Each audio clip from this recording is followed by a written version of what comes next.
عارف ان احنا بقالنا كتير قوي ما عملناش حلقات ميركاتو، وانا نفسي اصلا مش فاكر اخر حلقه ميركاتو صورتها كانت امتى، وده لاني وبصفتي واحد بيشجع برشلونه فاحنا بقالنا كتير قوي ما عملناش صفقه واحده عليها النطاله حتى، اللهم صفقه عمي وعم عيالي خوان جارسيا اللي كانت الصيف اللي فات، ويا دوبك 25 مليون معاهم 3 مليون اعاره لماركوس راشفورد، فاحنا بنعاني بقالنا كتير قوي الحقيقه. ولكن يا صاحبي انا جاي اصالحك بحلقه كده من اللي فيها الزتونه من الاخر، حاجه كده شبه البرشامه اللي فيها خلاصه الامتحان.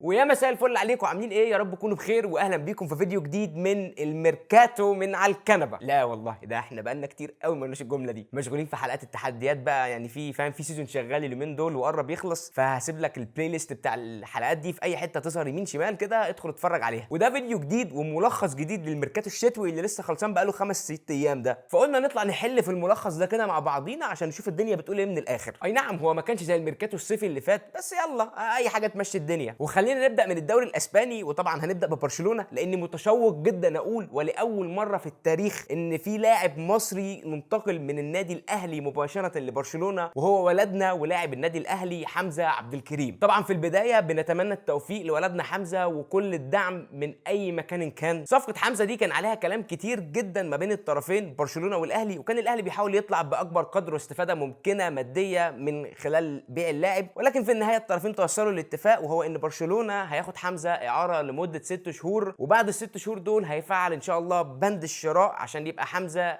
لاعب لنادي برشلونه رسميا بصفقه قيمتها حوالي 1.5 مليون يورو. وكمان قدرنا الحمد لله نرجع كانسيلو من الهلال، اي حاجه تسند معانا في السيزون ده عشان خاطر الدنيا خربانه على الاخر، ولو حد اتصاب ما بتلاقيش حد تاني تلعبه مكان اللي اتصاب. وخصوصا بقى بصراحه ان انا واحد من الناس بحب الواد كانسيلو ده جدا لانه عين نضيف من جوه وبيحب برشلونه بكل السبل الممكنه. اما عن الصفقات اللي خرجت من النادي فباريس سان جيرمان مش فاكر للمره الكام بيكسر عقد لاعب من برشلونه اللي هو درو فرنانديز بقيمه 6 مليون يورو. وعايز اقول لك يا صاحبي لك ان تتخيل ان فليك لما عرف ان اصلا درو اتكسر عقده قال لك ان دي واحده من اكبر خيبات الامل في حياتي. بص انا مش عارف هو ممكن يكون فليك شايف ايه في درو، بس هو عيل كان عليه كلام كتير في اللمسيه وبيقولوا ان هو واحد من العيال اللي كانوا جامدين جدا، ولكن نرجع نقول يا ما عشنا وشفنا لعيبه كتير خرجت من اللمسيه وفي الاخر ما عملوش حاجه. اما عن ريال مدريد فالدنيا مكركبه عندهم دلوقتي اليومين دول، يا رب تتكركب اكتر، الاحوال سيئه حسنا نتمنى لهم الاسوأ كما قال السير لويس انريكي. فما فيش حاجه حصلت غير ان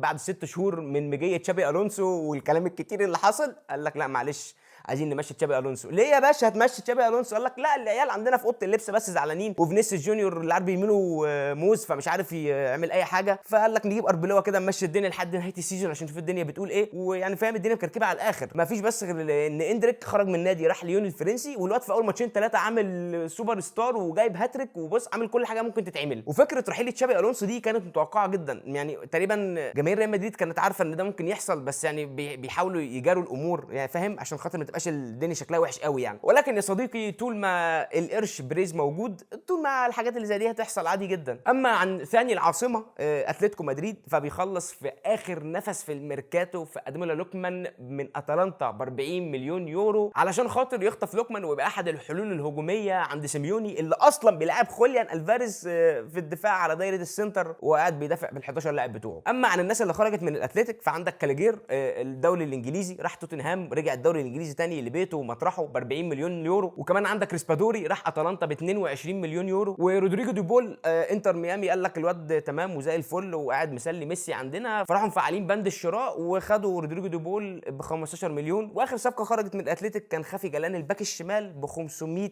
الف يورو فقط لاوساسونا. ودي كانت الصفقات الابرز للثلاثه الكبار في الدوري الاسباني.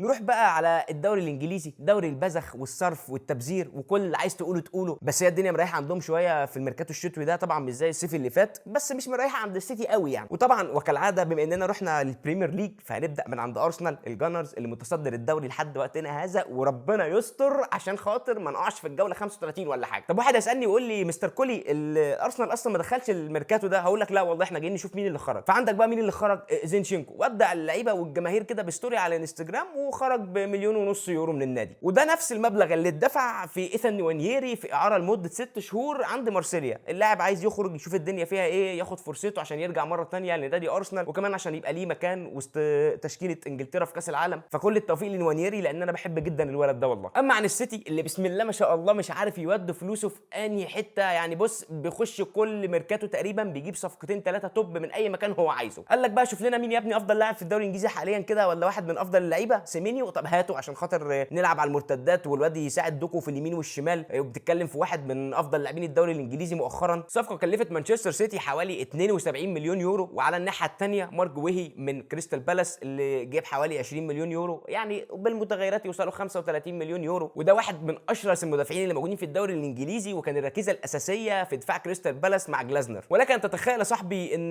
مارك ويهي ده كان على رادار اصلا ليفربول لمده سنه ولا سنه وشويه، والمفروض ان في الميركاتو الصيفي اللي فات في اخر نفس كانوا بيخلصوا في جوي وخلاص، وقال لك هير وي جو، بس رجعنا في كلامنا عشان يجي مانشستر سيتي في الميركاتو الشتوي الحالي ده يروح ده اول حاجه عملها مخلص في مارك جوي تقريبا. انا واحد من الناس توقعت ان ليفربول لما الساعه تعدي 12 يوم 1 يناير هيروحوا مخلصين في جوي، بس السيتي جه قال لك معلش ده بتاعنا. اما عن اللعيبه اللي خرجت من السيتي فاحنا بنتكلم من واحد من افضل مواهب الاكاديميه في مانشستر سيتي، وهو اوسكار بوب اللي جوارديولا قال عنه شاعر كتير جدا. راح لفولهام بحوالي 32 مليون يورو. وعندك كمان حارس المرمى ستيفان اورتيجا اللي خرج لنوتنجهام فورست بحوالي 500 الف يورو، يعني مبلغ زهيد كده اللي هو عشان خاطر ما نقولش ان احنا مشيناه بالمجان. وعندك كالفين فيليبس لشيفيلد يونايتد اعاره 6 شهور. مش عارف بصراحه السيتي تقريبا لابس كالفين فيليبس ده لمده بقيه حياته. اما عن بطل العالم والبطوله اللي هنفضل شايلين الهم بسببها لحد كاس العالم اللي جاي، تشيلسي. طبعا عايز اقول لكم ان حازم لو سمع البقين دول هيطلع يعمل ريل بعديها على طول. اول حاجه بسم الله الرحمن الرحيم كده، انزو ماريسكا هو اول الراحلين عن تشيلسي. مره واحده كده قال لك يلا بينا خد شنطك ولملم هدومك كده وشوف انت رايح فين، عشان عندنا لوكشه تانية كده عايزين نخرجها بره النادي. الناس مش عارفه تمشي جوه تشيلسي وستانفورد بريدج الدنيا زحمه فيه. فخد عندك ديساسي خرج اعاره لويست هام ب 2 مليون يورو. انسلمين هو كمان خلع على ستراسبورج، وعلى نفس الطياره دي راحوا مودين داترو فوفانا وقال لك يلا مشي. اما عن شبيه ساكا النسخه الانجليزيه مش المصريه طبعا، تاريخ جورج راح لنادي ايفرتون على سبيل الاعاره. ورحيم ستيرلينج اللي مفيش نادي في انجلترا عايز يبص في وشه لحد وقتنا هذا،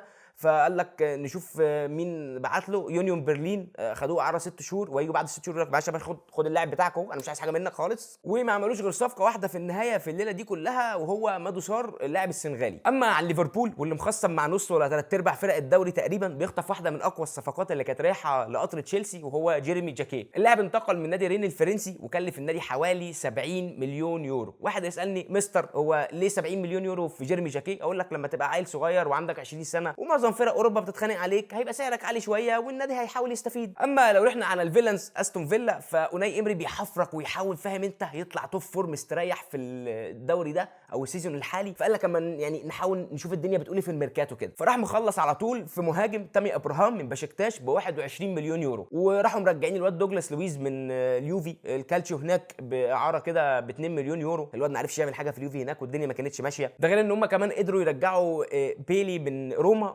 وودوا لهم مالن في صفقه تبادليه. قال لك معلش خدوا هدا وشوف ده كده بيقول ايه معاكم، عشان عايزين الواد ده يرجع تاني كده نشوف الدنيا بتقول ايه. وكل ده طبعا على سبيل الاعاره واستفادوا بحوالي 2 مليون يورو تقريبا. نيجي بقى لواحد من اقوى الفرق اللي كانت داخله الميركاتو ده عشان خاطر تنقذ ما يمكن انقاذه، بس مش ما يمكن انقاذه من المستوى، لا احنا بنتكلم على كريستال بالاس اللي جلازنر كان بيفكر انه يمشي بعد اللعيبه اللي اتباعت من كريستال بالاس. فالاداره قالت لك لا يا باشا اقعد شوف الدنيا بتقول ايه كده واحنا نحاول نظبط الدنيا. بعد ما جوهي مشي الراجل قال لك انتوا بتسرسبوا في اللعيبه واحد واحد، فاداره كريستال بالاس قالت له ما تقلقش خالص احنا هنمشي نشوف الدنيا بتقول ايه. فراح على طول مخلصين في صفقه لارسون المهاجم النرويجي من وولفز بقيمه 50 مليون يورو، وجابوا برنان جونسون من توتنهام ب 40 مليون يورو. واعتقد ان هم كده بشكل صريح بيحاولوا يرادوا جلازنر عشان ما يمشيش. وكمان النادي بيفعل بند الشراء في ييرمي بينو اللي كانوا واخدينه اعاره ودفعوا فيه 30 مليون يورو. وعندك كمان مدافع اسمه كامفوت كان بيلعب في تولوز الفرنسي وخلصوا فيه بحوالي 23 مليون يورو تقريبا. ده غير ايفان جوسنت اعاره من استون فيلا، فاهم اي حد معدي هاته يا ابني شوف الدنيا بتقول ايه. واخيرا وليس اخيرا